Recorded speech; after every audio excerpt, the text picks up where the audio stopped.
உங்க toilet cleaner bison toilet cleaner குவாலிட்டியை விட பெட்டர்னு நிரூபிச்சா உங்க மொத்த பணமும் ரீஃபண்ட். பைசன் டாய்லெட் கிளீனர் இப்போது ₹79.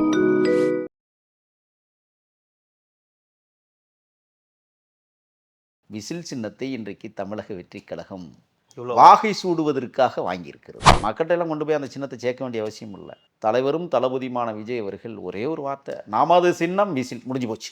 இது காலங்காலமாக நம்ம வச்சிருக்கிறதானடா, இதுக்கு எதுக்குடா விளம்பரம்? விஜயனுடைய சின்னம் விஜில், முடிஞ்சு போச்சு. வி வருதா? சாக்கடை தண்ணி போகிறதுக்கு வழி இல்லை, காரை நிறுத்துவதற்கு சரியான பார்க்கிங் இல்லை, ரேஷன் கடை இல்லை, ரயில்வே திட்டம் இல்லை என்று இவர் பேசிவிட்டு வந்ததுக்கு பிறகு பாண்டிச்சேரியில் இருக்கிறவங்களாம் குதிக்கிறாங்க. அதில் மரியாதைக்குரிய முதல்வர் அவர்கள் சொல்லியிருக்கிறாங்க, உங்கள் நாட்டில் நீங்கள் வச்சுக்கோங்க, உங்கள் மாநிலத்தில் நீங்கள் வச்சுக்கோங்க, எங்கள் மாநிலத்திலலாம் அது செல்லாதுன்னு இருக்கிறாரு. பாண்டிச்சேரியும் எமது மாநிலம் என்பதை ரங்கசாமி அவர்கள் உணர வேண்டும். பாண்டிச்சேரியில் நாங்கள் அரசியல் பண்ணக்கூடாது நீங்கள் நினைக்கிறீங்களா? அப்படி என்றால் திமுக எதற்காக அங்கே இருக்கிறது? பேசுவாரா முதல்வர்? அண்ணா திமுக எதற்காக அந்த கட்சி அங்கே இருக்குது? பேசுவாரா? பாரதிய ஜனதாவை வட இந்தியாவிலிருந்து கொண்டு வந்து இறக்குமதி செய்து வைத்திருக்கிறீர்கள், அது எப்படி சரியாக பொருந்தும்? வனவிலங்குகளை இயக்கம் வேட்டையாடி இருக்கிறது என்பதை சொல்ல வருகிறார். இயக்கத்தை வம்பில் இழுத்து விடுகிறார். தெரியுமா உங்களுக்கு? அது மானை அடித்து ஊறுகாய் போடுகிற அளவிற்காக என் மாவீரர்கள் இருந்திருக்கிறார்கள். போர்க்களத்திற்கு போனால் என்ன சாப்பாடு கிடைக்குமோ அதை சாப்பிட்டு களத்தை கண்ட மாவீரர்கள் கொச்சைப்படுத்துகிறார்கள். 84 கட்டளைகளை புதிதாக இந்த தமிழ்நாடு அரசும் பாண்டிச்சேரி அரசும் தமிழக வெற்றி கழகத்திற்கென்றே சட்டங்களை உருவாக்குகிறது. அதையெல்லாம் உடைத்து தவிடுபடியாக்கி தன்னலமற்ற தொண்டர்கள் ஈரோடை மாநகரில் குழும இருக்கிறார்கள். அந்த மாநாடு அடுத்த அத்தியாயத்திற்கு அடியெடுத்து வைக்கிற மாநாடாக, ஆட்சி அமைப்பதற்கு உரிய மாநாடாக.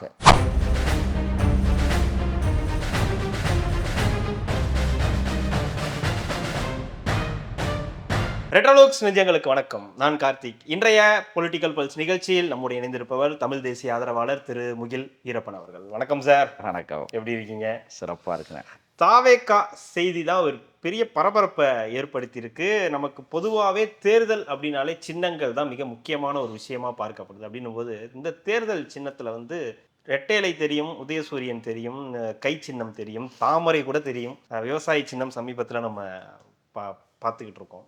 தாவேகாவுக்கு என்ன சின்னம் அப்படின்றது தான் இங்கே ஒரு பெரிய பேசுபொருள். ஒரு ஆப்ஷன் இல்லை, ஏகப்பட்ட ஆப்ஷன் இருக்குது. மோதிரம், ஆட்டோ, விசில், உலகக்கோப்பை அப்படின்னு இன்னமும் வந்துக்கிட்டே இருக்குது. ஆனால் உண்மையாகவே என்ன அப்படின்றது, ஏன்னா ஒரு சின்னம் தான் மக்கள்கிட்ட கொண்டு போய் சேர்க்க வேண்டிய விஷயம். அந்த கட்சியை ஞாபகத்தில் வச்சுக்கிறதுக்கு என்னவா இருக்குது தாவேகாவுடைய சின்னம்? எனக்கு கிடைத்திருக்கிற தகவலின் அடிப்படையில் நான் சொல்கிறேன், ஒரு வியூகம் அல்ல, நிச்சயமாக அந்த சின்னம்தான் அப்படிங்கிறது ஒரு உறுதியான தகவல் நமக்கு வந்திருக்கிறதுனால அது மாறலாம். ஏன்னா தமிழக வெற்றி கழகம் ரகசியத்தை பாதுகாக்கிற ஒரு இயக்கமாகவே இருந்து கொண்டிருப்பதை நான் பார்க்க முடிகிறது. ஆயிரக்கணக்கான ஆண்டுகளுக்கு முன்பு எலும்பு, மரம், களிமண்ணால் உருவாக்கப்பட்ட ஒரு சின்னம், பழங்கால நாகரிகங்களில் மிகவும் பயன்படுத்தப்பட்ட ஒரு சின்னமாக இருக்கிற அந்த சின்னம் சடங்குகள், சைகைகள், வேட்டைகள், இசைக்காகவும் பயன்படுத்தக்கூடிய ஒரு சின்னமாக. நெருங்கிட்டீங்களே. ஐரிஸ் இசை அப்படிங்கிற ஒரு இசை இருக்குது. அந்த இசைக்கான கருவியே அதுதான். இராணுவத்தில் மிக முக்கியமாக பயன்படுத்தக்கூடிய ஒரு கருவி. 12,000 ஆண்டுகளுக்கு முன்பு எலும்பில் இருந்து உருவாக்கப்படுகிற ஒரு இசையை ஒலிக்கிற கருவி. முதலாக இஸ்ரேலில் தான் அந்த கருவிகள் கண்டுபிடிப்பு தொடங்குகிறது. அதற்கு முன்னால் மனிதன் என்னைக்கு தோன்றுகிறானோ அன்னைக்கே அந்த சின்னமும் தோன்றியிருக்கிறது. அதாவது இஸ்ரேலில் 4000 பிசி ஆண்டுகளுக்கு முன்பே இந்த கருவியானது கண்டுபிடிக்கப்பட்டிருக்கிறது. கடல் ஓடுகள் இருக்குல்ல, அதால் கண்டுபிடிக்கப்பட்டதும் கூட இருக்கிறது. ஆனால் கிராமங்களில் ஊமச்சி, நத்தை போன்ற அந்த ஓடுகளின் மீது கூட அந்த பொருள் உருவாக்கப்பட்டிருக்கிறது. அதாவது 17ஆம் நூற்றாண்டில் விரல் துளைகளுடன், கைவிரல்களுடைய துளைகளோடு இந்த கருவி உருவாக்கப்பட்டிருக்கிறது. புல்லாங்குழல் போன்ற இசையையும் அது கொடுக்கும் என்பது புது தகவல். ஐரிஸ் இசையில் இந்த சின்னம் மிக முக்கிய பங்கு வகிக்கிறதுனால டின் விஸ்டல்ஸ் என்று சொல்லுகிறார். வேட்டையின் போது, போர்க்களத்தின் போது இந்த சின்னம் பயன்படுத்தப்பட்டாலும் திரைப்படங்கள், இன்றைக்கு இருக்கிற விளம்பரங்களுக்கு கூட அந்த இசைக்கருவி பயன்படுத்தப்படுகிறது. இது கவர்ச்சிக்கும் பயன்படுகிறது. வரலாற்று ரீதியாக இதை பார்த்தோமேயானால் திரையரங்குகளில், பேருந்துகளில், தொடர் வண்டிகளில், ஏன் வானூர்திகளில் கூட இது இன்றைக்கு புழக்கத்தில் இருக்கிற உலக பொதுமறை சின்னம். கிட்டத்தட்ட இந்தியாவில் இந்த சின்னமானது மனிதன் தோன்றிய காலத்தில் தமிழர்கள் தான் முதலாக இதை உருவாக்கியிருக்கிறார்கள். அப்படிப்பட்ட ஒரு சின்னம் தான் இன்றைக்கு தமிழக வெற்றிக் கழகத்திற்கு கிடைத்திருக்கிறது என்கிற தகவல் வந்து கொண்டிருக்கிறது. போர்க்களங்களில் மட்டுமல்ல, அகநானூற்றின் காதல் கதைகளிலும் இந்த சின்னம் பிரதிபலிப்பதைத்தான் நாம் பார்க்க முடிகிறது. நிடத நாட்டு மன்னன் நலனும் விதர்ப்ப நாட்டு மன்னன் வீமனுடைய மகள் தமயந்தியும் காதலை தொடங்கிய போது சைகையில் ஒலித்த சின்னம் இந்த சின்னம். பாண்டிய மன்னனின் மீன்கொடி உயரத்தில் பறக்கிற போது அந்த கொடியின் வளையல்களும் கொடி கம்பமும் உரசுகிற போது இந்த சின்னத்திலிருந்து தான் அந்த ஒலி எழுப்பியதாக இளங்கோவடிகள் வர்ணிக்கிறார். ஆக ஒரு வரலாறு மட்டுமல்ல, இலக்கியங்களிலும் இடம்பெறுகிற சின்னமாம் விசில் சின்னத்தை இன்றைக்கு தமிழக வெற்றிக் கழகம் வாகை சூடுவதற்காக வாங்கியிருக்கிறது. இவ்வளோ வரலாறு இருக்கு. ஆமாம். இதில் விசில் என்கிற திரைக்காவியம் தமிழ்நாட்டில் மிக பிரபலத்தை அடைந்தது. உங்களுக்கு நினைவு இருக்கும்னு நினைக்கிறேன். பெண்களின் விசில் 2 விரல்களை 2 கைகளாலும் நாவிற்குள் மடித்து வைத்து விசிலடிக்கிற சத்தமும், ஆண்மகன் கட்டை விரலையும் ஆள்காட்டி விரலையும் அடித்து நாவை மடக்கி உதட்டில் வைத்து உறிஞ்சி காற்றை வெளியிலே விடுகிற போது ஏற்படுகிற ஒலி ஓசை இருக்குல்ல, காதல் பிறக்கும். இதை ஒரு ஆட்டம் பாட்டம் நடக்கிற இடங்களுக்கும் அந்த சின்னம் இன்னைக்கு பயன்படுத்தப்பட்டிருக்கிறது. இதில் என்ன ஒரு செய்தினா, இனிமே எவனும் விசில் அடிக்க முடியாது. எதிர்கட்சிகள் யாரும் அவங்க சின்னன்றுவாங்க. ஆமா, டேய் கூட்டங்களில் முதலாக சொல்லுவாங்க, அந்த விசில்னு கூட இன்னமே சொல்ல மாட்டாங்க. ஏன் இப்படி சொல்லிட்டா என்ன பண்றது? விசில் அடிச்சாங்குஞ்சின்னு சொல்லிட்டா என்ன பண்ணுவீங்க? இருந்துட்டு போறோம். அப்படிதானே சொல்றாங்க. விசில் அடிச்சாங்குஞ்சுன்னு என்ன சின்ன பையன்னு அர்த்தம். அவன் தான் விசில் அடிக்க முடியும். இன்னொன்று தெரியுமா, ஏற்கனவே அணில் குஞ்சின்னு சொன்னீங்க. புராண இதிகாசங்களின்படி நாங்கள் ராமருக்கே பாத ஓட்டவங்க. அப்புறம் நீங்கள் அப்படி சொன்னீங்கன்னா பிஜேபின்னுவாங்க. சொன்னா சொல்லட்டும், நம்ம புராணங்களின்படி தான் சொன்னேன். நீங்கள் ராமர்னு சொன்னீங்கனாலே அது கிட்டத்தட்ட அது நான் அணிலத்தான் சொல்லிக்கிட்டு இருக்கேன். இப்போ விசில் அடிச்சா குஞ்சுகள்னா பொருத்தமாக இருக்குல்ல. ஆமாயா, எங்கள் சின்னத்தை எடுத்து நாங்கள் அடிப்பதால் நாங்கள் குஞ்சுகளாகத்தான் இருக்கிறோம். ஒன்றும் தப்பு கிடையாது. குஞ்சுகள் என்பது ஒரு அழகான சொல் தெரியுமா?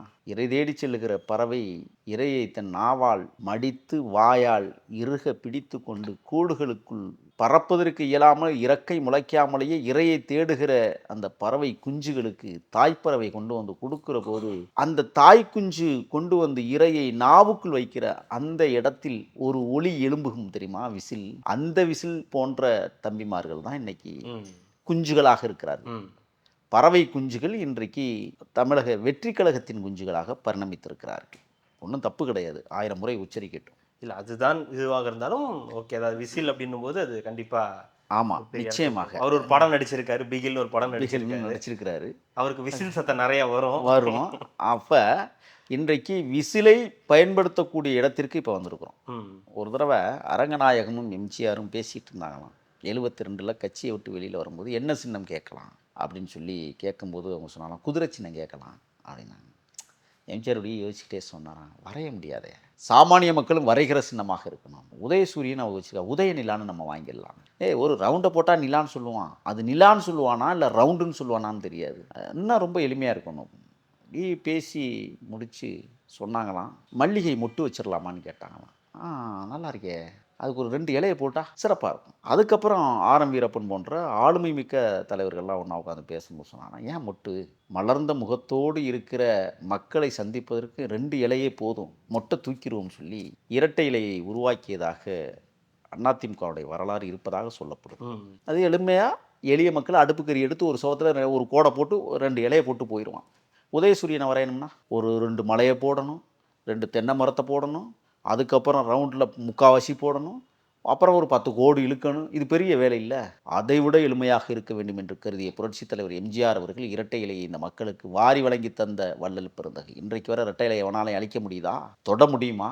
இன்றைக்கும் ஒரு செல்வாக்கோடு அந்த சின்னம் இருக்கிறது என்றால் எந்த தலைவன் வேண்டுமானாலும் அந்த கட்சியில் பொதுச் செயலாளராகலாம் அந்த சின்னத்தை நம்பி. நீங்கள் அதே மாதிரி மாயாவதி அம்மையார் ஆரம்ப காலகட்டங்களில் நீங்கள் பார்த்தீங்கன்னா மாம்பழம் அது இதுன்னுலாம் போனாங்க. கடைசி அவங்க என்ன பண்ணாங்கன்னா, தமிழர் வரலாற்றை படித்து தெரிந்து கொண்ட மாயாவதி அவர்கள் யானையை கேட்போம், மகுடாபிஷேகம் சூடுவதற்கு யானையை பயன்படுத்திய தமிழர் கூட்டம் தமிழ்நாட்டில் இருக்குது, நாமளும் மகுடாபிஷேகம் சூட்டோம்னு சொல்லி காஞ்சிராமோடு கலந்து பேசியதால் யானை சின்னம் உருவாக்கப்பட்டதாக சொல்லுவார். இப்போ இங்கெல்லாம் யானை சின்னம்லாம் ஒருத்தர் வச்சுருந்தார், பாட்டாளி மக்கள் கட்சின்னு ஒரு கட்சி. அதெல்லாம் யானையெல்லாம் வெட்டி கொன்று தந்தத்தை எடுத்துகிட்டு போயிட்டாங்க. இப்போ மாம்பழம் பண்ணாங்க, அதையும் பழுக்க வச்சு அணுகி போச்சு. இப்படி இல்லாமல் நிரந்தரமாக ஒரு சின்னத்தை எம்ஜிஆரை போல, பெருந்தகை பேரறிஞர் அண்ணாவை போல கருணாநிதி சின்னம் கண்டுபிடிக்கல, தெரியுமில்ல? தெரியும். இவ்வளவு பேசுகிறவங்க அவங்க சின்னத்தை உருவாக்கலை. பெருந்தகை பேரறிஞர் அண்ணா உருவாக்கிய அற்புத சின்னம். ஆனால் அந்த சின்னம் அதற்கு முன்னாடி யார் பயன்படுத்தினது தெரியுமா? இரட்டைமலை சீனிவாசன். உதயசூரியன் என்கிற சின்னத்தை இரட்டைமலை சீனிவாசனார் தான் பயன்படுத்தினார். இன்றைக்கு தமிழக வெற்றி கழகத்திற்கு இந்த விசில் வருகிறது என்றால் தமிழக மக்கள் வரவேற்க தயாராக இருக்கிறார்கள். இன்னொன்று தெரியுமா? மக்கள்கிட்ட கொண்டு போய் அந்த சின்னத்தை சேர்க்க வேண்டிய அவசியம் இல்லை. தலைவரும் தளபதியுமான விஜய் அவர்கள் ஒரே ஒரு வார்த்தை, நாமது சின்னம் விசில், முடிஞ்சு போச்சு. இது காலங்காலமாக நம்ம வச்சிருக்கிறதானடா, இதுக்கு எதுக்குடா விளம்பரம்? விஜயனுடைய சின்னம் விஜில், முடிஞ்சு போச்சு. வி வருதா, முடிஞ்சு போச்சா? எப்படி விக்கிரவாண்டி அமைந்ததோ போய் விஜய் இப்படின்னு வரா சொல்லலாமே. வி தான் பொருத்தமாக இருக்கும், ரெட்டை இலை பொருத்தமாக இருக்காது. அது எம்ஜிஆர் அப்படி காட்டிட்டு போயிட்டாரு. ஏன்னா 2 விரலை தான் காட்டினார், ஒரே ரெட்டை இலையை காட்டலை. ஆனால் விஜய் அவர்கள் வீயை காட்டலாம். புரிந்து கொள்ளப்பட்டது இரட்டை இலை தானே, வெற்றி இரட்டை இலை அப்படின்னு தானே புரிந்து கொள்ளப்படும். இப்போ மாறப்போகுது, எல்லாமே மாறப்போகுது. அரசியல் மாற்றங்களில் எல்லாமே அடித்து துவம்சம் செய்யப்படுகிற சூழல் இன்னைக்கு உருவாயிருக்கு. ஆக தமிழ்நாட்டில் இப்போ பார்த்தீங்கன்னா ஒரு செய்தி, பாண்டிச்சேரியினுடைய முதல்வர் மரியாதைக்குரிய ஐயா ரங்கசாமி அவர்கள் 3 நாட்களுக்கு முன்பு நடந்த விஜய் அவர்கள் கலந்து கொண்ட பொதுக்கூட்டத்தில் வைத்த விவாதங்கள் இன்றைக்கி அங்கே பாண்டிச்சேரி மாநிலத்தை கலக்கியிருக்கு. சாக்கடை தண்ணி போகிறதுக்கு வழி இல்லை, காரை நிறுத்துவதற்கு சரியான பார்க்கிங் இல்லை, ரேஷன் கடை இல்லை, ரயில்வே திட்டம் இல்லை என்று இவர் பேசிவிட்டு வந்ததுக்கு பிறகு பாண்டிச்சேரியில் இருக்கிறவங்களாம் குதிக்கிறாங்க. அதில் மரியாதைக்குரிய முதல்வர் அவர்கள் சொல்லியிருக்கிறாங்க, உங்கள் நாட்டில் நீங்கள் வச்சுக்கோங்க, உங்கள் மாநிலத்தில் நீங்கள் வச்சுக்கோங்க, எங்கள் மாநிலத்திலலாம் அது செல்லாதுன்னு இருக்கிறாரு.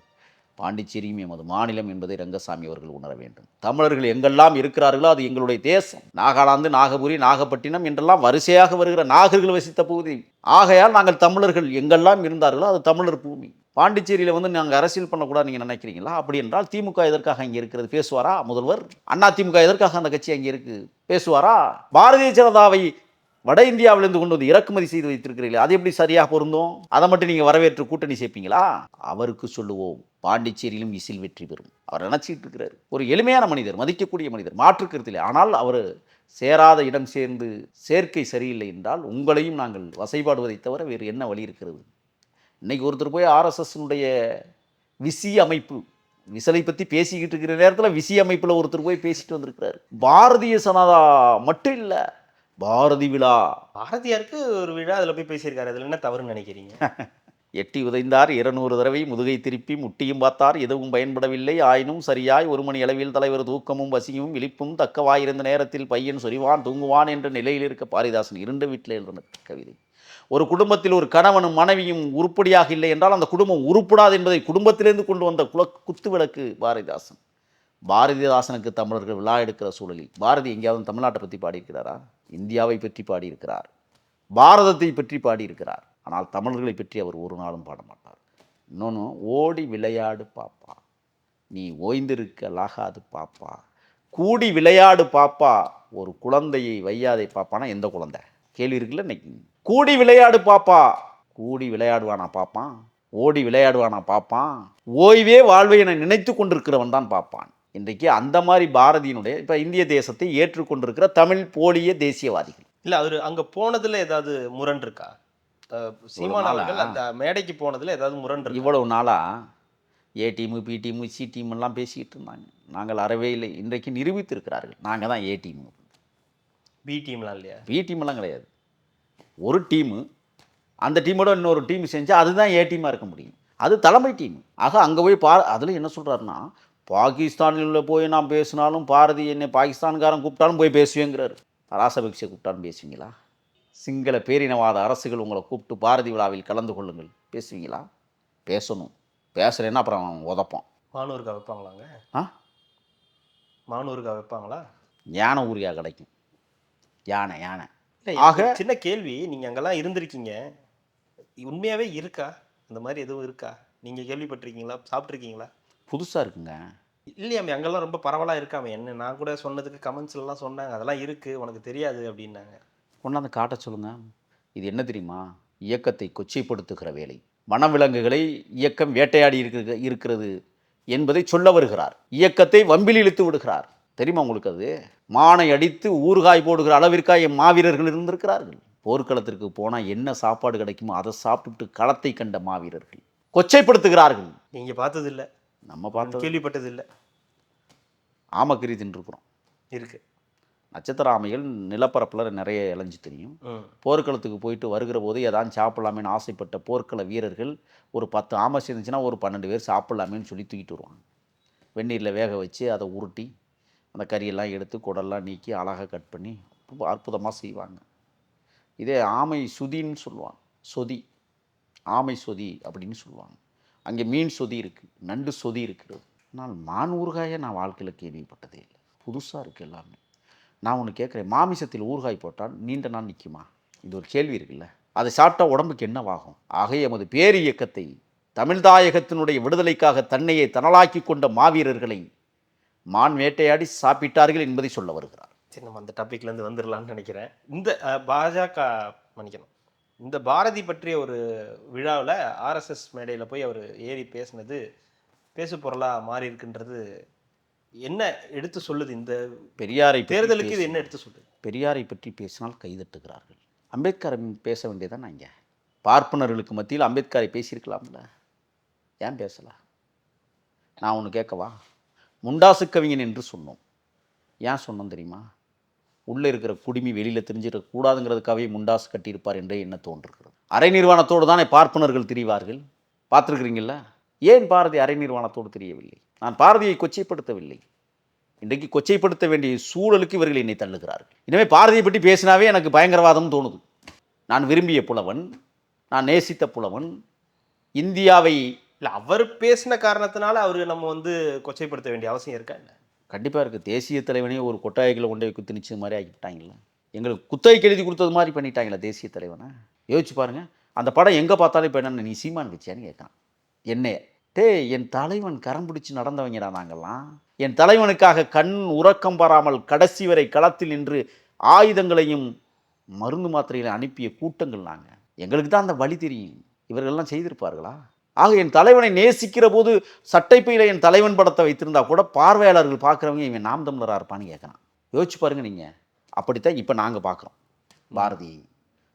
இது எல்லாம் ஏன் பாரதி சட்டை போட்டிருந்தாரு? பூணூல் தெரிஞ்சிருமோ என்னமோங்கிறதுக்காகத்தான் இப்போ சட்டை போட்டிருப்பாரோன்னு ஒரு சிந்தனை நமக்கு வருகிறதா இல்லையா? குடிமையை மறைக்க முண்டாசு, பூணூலை மறைக்க சட்டை. பாரதி கடைசி வேற ராமம் போட்டிருந்தார் தெரியுமா? சிவப்பு கலர் அப்படி பூசியிருப்பான். இப்போ ஆர்எஸ்எஸ்காரராக இருந்திருப்பாரோன்னு எனக்கு தோணுது. இப்போ காலையிலேருந்து தான் அதுவும் தோணுது. என்னென்னமோ நான் பாரதியார் கவிதையெல்லாம் படிக்கிறது இல்லைங்க. நான் பாரதிதாசன் கவிதைகள் மட்டும்தான் படிப்பேன். ஏன்னா என் இனத்துக்காக கடைசி வரை இறுதி மூச்சு வரை அவன் நின்றான். நீங்கள் ஆதிக்கவாதிகள் யாரும் அம்பேத்கர் பெயரை இப்போ வைக்கிறது இல்லை. ஆனால் அது ஆதிக்கத்தின் பெயர். பார்ப்பானுடைய பெயரைத்தான் புரட்சியாளர் அம்பேத்கர் பீமாராவ் ராம்சி என்கிற பெயரை மாற்றி அம்பேத்கர்னு சூட்டிக்கினார். பாரதியினுடைய பற்றாளராக இருந்த காரணத்தால் கனக சுப்புரத்தினம் என்பவர் பாரதி தாசனாக மாற்றிக்கிட்டார். அவரை விட இன்னொரு சிந்தனைவாதி சுப்புரத்தின தாசத்தை நான் சுரதான் மாற்றிக்கிறேன்னு ஒரு கவிஞர் இந்த நாட்டில் பிறந்தார். ஆனால் எந்த மேல்ஜாதிக்காரனாவது பாரதிதாசன் பேரை வச்சிருப்பானா?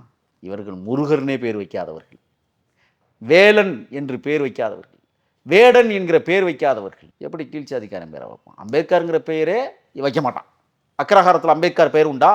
ஆனால் அக்ரஹாரத்து பெயரை அம்பேத்கர் ஏற்றுக்கொண்டார். யோசிச்சு பாருங்க நீங்கள் எங்கே போய் நம்ம வீழ்ந்து கிடக்கிறோம் அப்படிங்கிறத. ஒன்று, அண்மையில் திருச்சியில் சிவா அவர்கள் திமுக நாடாளுமன்றம், அவரை பாராட்டுவோம், செண்பகராமனுடைய வரலாறை தோலுரித்திருக்கிறார் நாடாளுமன்ற அவையில். அவர் கேட்டார். அதற்கு முன்னாடி நாமெல்லாம் கேட்டுட்டோம். திலகர் திடல் இருக்கிறது. மெரினா கடற்கரைக்கு பழைய பேர் என்னன்னு தெரியுமா?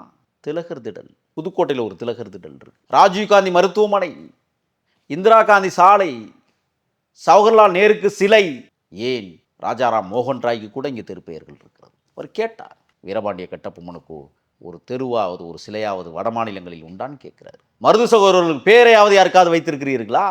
ஆனால் எங்கள் தமிழ்நாட்டில் வட இந்திய தலைவருடைய பெயரை நாங்கள் சூட்டி மகிழ்ந்திருக்கிறோமேன்னு சொல்லி பேசுகிறார். பாராட்டுதலுக்குரியது. ஆனால் எந்த பாப்பா வீட்டில் அந்த சுப்பிரமணிய சுவாமி ஏன் முருகன் என்று அவர்கள் வைக்கவில்லை?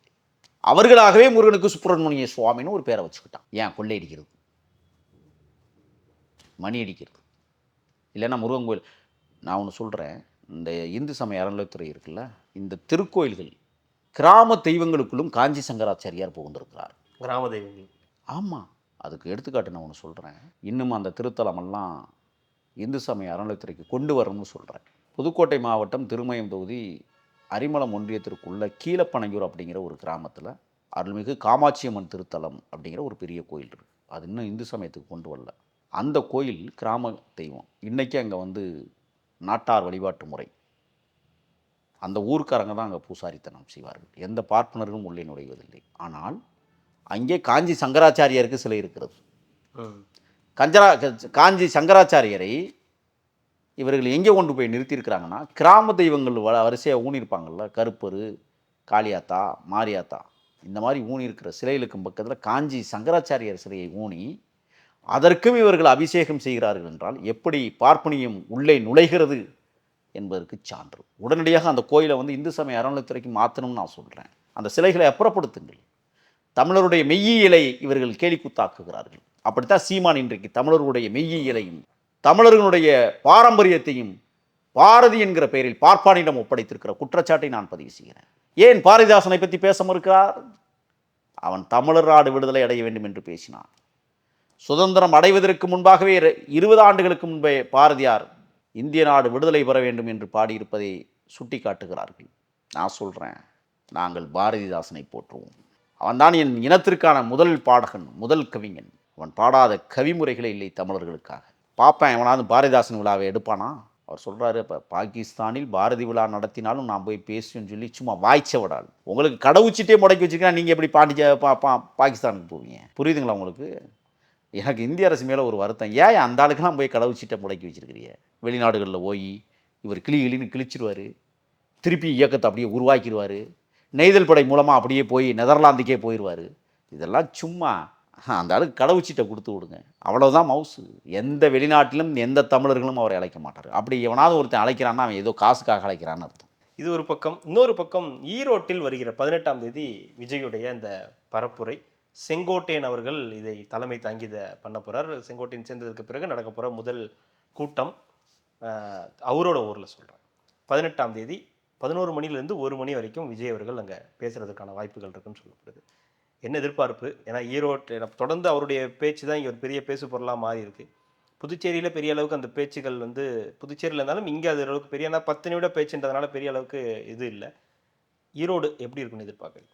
வெண்தாடி மார்பில் விழும் என்கிற விடுதலை தணலோடு தமிழர் தாயகத்தில் போராடி போராடி இறுதியில் மூத்தரச்செட்டியோடு தன் வாழ்வை முடித்து கொண்ட தந்தை பெரியார் அவர்கள் பிறந்த புண்ணிய மண்ணில் தமிழக வெற்றிக் கழகம் கிட்டத்தட்ட 14 ஏக்கர் நிலப்பரப்பில் மகிழுந்துகளை நிறுத்துவதற்கும் 10 ஏக்கர் நிலப்பரப்பில் பிரம்மாண்டமான மாநாடை நடத்துவதற்கும் மரியாதைக்குரிய மூத்தவர், இயக்கத்தின் கட்டுக்கோப்பை உறுதிப்படுத்தி கொண்டிருப்பவர் செங்கோட்டையனார் அவர்கள் அங்கே தலைமை ஏற்க மாபெரும் மக்கள் சந்திப்பு பொதுக்கூட்டம் நடக்க இருக்கிறது. வரலாறு திரும்புகிறது என்கிற வகையில் அந்த ஈரோடை மாநாடு மிக பிரமாண்டமாக அமைய இருக்கிறது. மாநாட்டில் மிக முக்கியமான தீர்மானங்களை கொண்டு வர இருக்கிறார்கள். அத்திக்கடவு அவிநாசி திட்டத்தை உடனடியாக நிறைவேற்றுவதற்கு சாத்தியக்கூறுகளை அந்த மண்ணில் உருவாக்க இருக்கிறார்கள். பாலாறு தடுப்பணை விடயங்கள் அங்கே பேசப்படுகிறது. பவானிசாகர் உள்ளிட்ட அணைகளின் மறு உபரி நீரை பயன்படுத்துவதற்கு, காவிரியோடு கலக்காமல் இருக்க இன்னொரு அணையை நீர்த்தேக்கத்தை கட்ட ஈரோடை மாநாட்டில் பேச இருக்கிறார். ஈரோடை மாநாட்டில் கைத்தறி நெசவு தொழிலாளர்களுடைய பாதிப்புகளை பற்றி பேச இருக்கிறார்கள். பவானி சமுக்காலத்தை பற்றி பேச இருக்கிறார்கள். அது மட்டுமல்ல, அந்தியூர் குதிரை சந்தை தமிழ்நாட்டிலே ஒரே ஒரு இடத்தில் நடைபெறுகிறதை ஈரோடை மாநாட்டில் கண்டிப்பாக அந்த குதிரை சந்தை விடயத்தை பேச இருக்கிறார்கள். தமிழ்நாட்டிலேயே மிகப்பெரிய சரக்கு சாமான் சந்தை அந்தியூர் தான், அதையும் விரிவாக்கம் செய்வதற்கு பேச இருக்கிறார்கள். அந்தியூர் வரட்டுப்பள்ளம் டேமிலிருந்து வெளியேற்றப்படுகிற தண்ணீரை நிலைநிறுத்துவதற்காக பேச இருக்கிறார்கள். ஈரோடை மாநாடு என்பது சாதாரண மாநாடாக அமையாது. புரட்சித் தலைவர் எம்ஜிஆர் அவர்கள் எப்படி தமுக்க மைதானத்தில் மதுரையில் கூடல் மாநகரில் கூடுவோம் என்று லட்சக்கணக்கான தொண்டர்களை சந்தித்து மகுடாபிஷேகத்திற்கு தயாராகுங்கள் என்று அறைகூவல் விடுத்தார், அதை போல ஈரோடை மாநாட்டு பொதுக்கூட்டத்தில் இன்றைக்கு தளபதி தலைவர் விஜய் லட்சோப லட்சம் தொண்டர்களுக்கு ஆட்சி அமைப்போம் வாருங்கள் என்று அறைகூவல் விடுக்கிற நாள் வருகிற 18. 84 கட்டளைகளை புதிதாக இந்த தமிழ்நாடு அரசும் பாண்டிச்சேரி அரசும் தமிழக வெற்றிக் கழகத்திற்கென்றே சட்டங்களை உருவாக்குகிறது. அதையெல்லாம் உடைத்து தவிடுபடியாக்கி தன்னலமற்ற தொண்டர்கள் ஈரோடை மாநகரில் குழும இருக்கிறார்கள். அந்த மாநாடு அடுத்த அத்தியாயத்திற்கு அடியெடுத்து வைக்கிற மாநாடாக, ஆட்சி அமைப்பதற்கு உரிய மாநாடாக ஈரோடை மட்டுமல்ல, ஈரோடை சுற்றி இருக்கிற கரூராக இருக்கட்டும், மீண்டும் கரூர் ஈரோடையில் சங்கமிக்கும். ஆனால் ஈரோடு கரூரை போல அல்ல, கவனமாக மிகவும் எச்சரிக்கையோடு. ஏன்னு கேட்குறீங்களா? தமிழக வெற்றிக் கழகத்தின் காவல் படை இறக்கிவிடப்படுகிறது. உங்களுக்கு தெரியும் நினைக்கிறேன் அது. ஆக மேற்கு பிராந்திய மாவட்டங்களில் தமிழக வெற்றிக் கழகம் தனக்கென ஒரு பாணியை நிலைநிறுத்துவதற்காக இவ்வளவு நாள் இவ்வளவு காலங்கள் அது அதிமுகவின் கோட்டை என்று அலங்கரித்த காலங்களும் போய் தமிழக வெற்றிக் கழகத்தின் தவிர்க்க முடியாத கோட்டையாக மேற்கு மண்டலம் அமைய இருப்பதை செங்கோட்டையனார் அவர்கள் நிரூபிப்பதற்கான காலம் நெருங்கியிருக்கிறது. ஆக தமிழக வெற்றிக் கழகத்தின் தலைவர் மதியம் சூரியன் சுட்டரிக்கிற நேரம். ஆனால் ஈரோடு மாவட்டத்தில் அந்த சூரியன் சுட்டரிப்பதை தவிர்க்கும் இயற்கை. ஏனென்றால் இந்த காலகட்டங்களில் ஈரோடு மாவட்டம் குளிர்ச்சியாக இருக்கும். மிதமான வெப்பத்தில் மக்கள் கூட இருக்கிறார்கள். அதற்குள் சின்னம் வந்துவிடும் என்றே நான் கருதுகிறேன். விசிலும் கரவொலியும் விண்ணை பிளிரும் என்று நம்புகிறேன். இதற்கிடையில் கையும் சேர்ந்தால் விசில் சத்தம் உருவாகும் என்கிற நம்பிக்கை எனக்கு உண்டு. விரைவில் அது நடக்க இருக்கிறது. கண்டிப்பாக சார், தொடர்ந்து பேசலாம். மிக்க மகிழ்ச்சி. நன்றி. நன்றி.